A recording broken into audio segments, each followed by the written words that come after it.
Throughout time, people across the world told each other tales of how they came to be, of heroes and monsters, romance and tragedy, death and rebirth.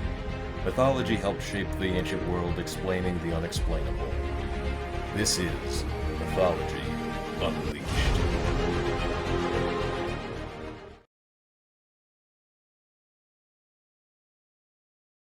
Folklore from all across the world is filled with monsters and strange animals reported to exist somewhere deep in the wilds, away from the eyes of modern science.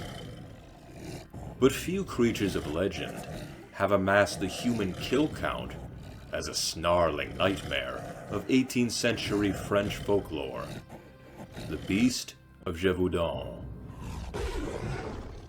Descriptions of the beast vary from tale to tale, and reports may have been greatly exaggerated, owing to public hysteria. However, all agree that it was quadrupedal, and particularly large, approximately the size of a small horse, with thick fur, long claws, and teeth perfect for tearing into flesh and bone.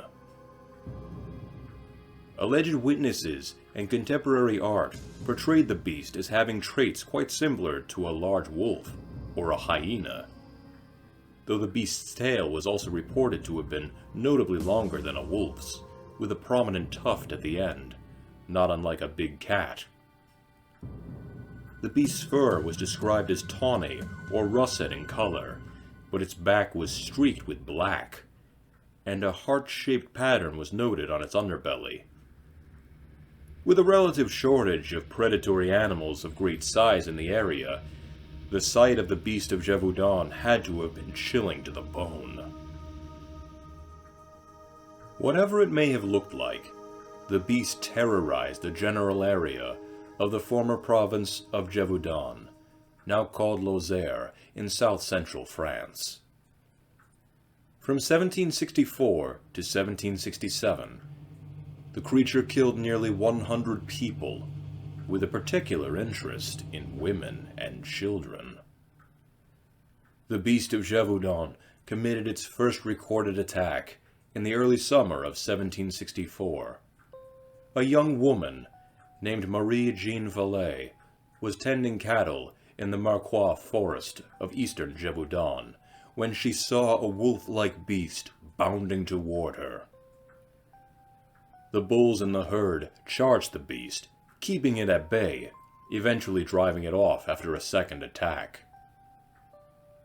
Shortly thereafter, the first confirmed kill of the beast was recorded. 14-year-old Jean Boulet was killed near Lagogne. As 1764 progressed, more and more attacks were reported across the region. Terror gripped the populace, with tales of the beast repeatedly preying on unwary people as they tended their livestock, chomping deep into their head and neck.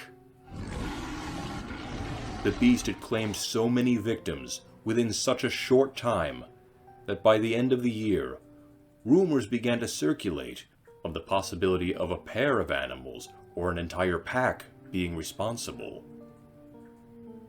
The attacks would continue into the following year, and on January 12, 1765, 10-year-old Jacques Portefeuille and 7 of his friends were attacked by the beast, though they managed to drive it off after a lengthy skirmish. Portefeuille's encounter with the beast prompted a royal intervention.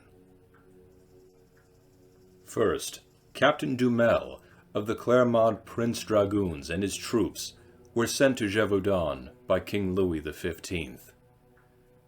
Although extremely zealous in his efforts, non-cooperation on the part of the local herders and farmers stalled Dumel's efforts.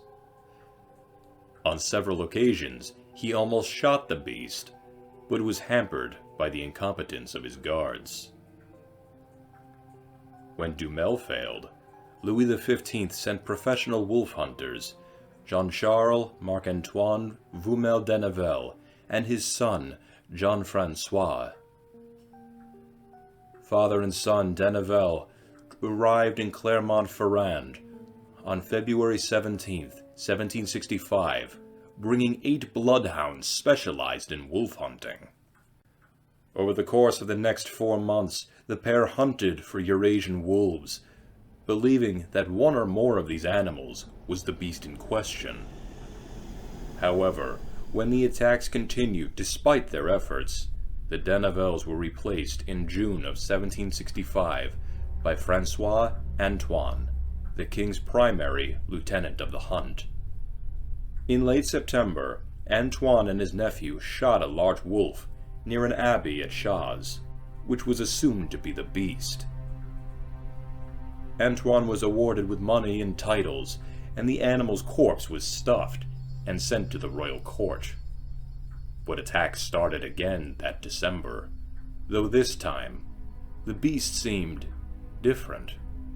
Where before the creature had been afraid of cattle and strong arms, this time it showed no fear and attacked bull, cow, and calf alike, and those who were herding them. The royal court chose to ignore these new attacks, insisting that Antoine had killed the creature. But when a sudden outbreak of attacks in early June 1767 came about, a local nobleman, the Marquis d'Apchy, organized a hunt. By June 19th, one of the hunters, named Jean Chastel, shot a wolf on the slopes of Mount Mouchet. An autopsy of the animal revealed human remains inside, and the animal had non-wolf characteristics as described by witnesses. The attacks had ended, but while it was assumed that the animal Chastel bagged was the Beast of Gevaudan, doubts remained that it was indeed a wolf, or if it was something else entirely. Historians, scientists, and conspiracy theorists have all proposed theories about what the Beast of Gevaudan truly was.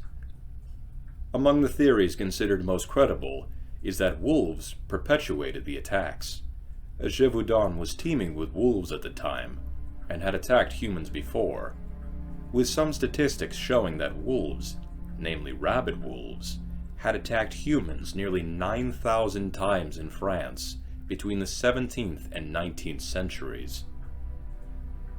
There are some potential flaws to the wolf theory, however, including the frequency of the beast's kills, suggesting it was not a single rabid wolf.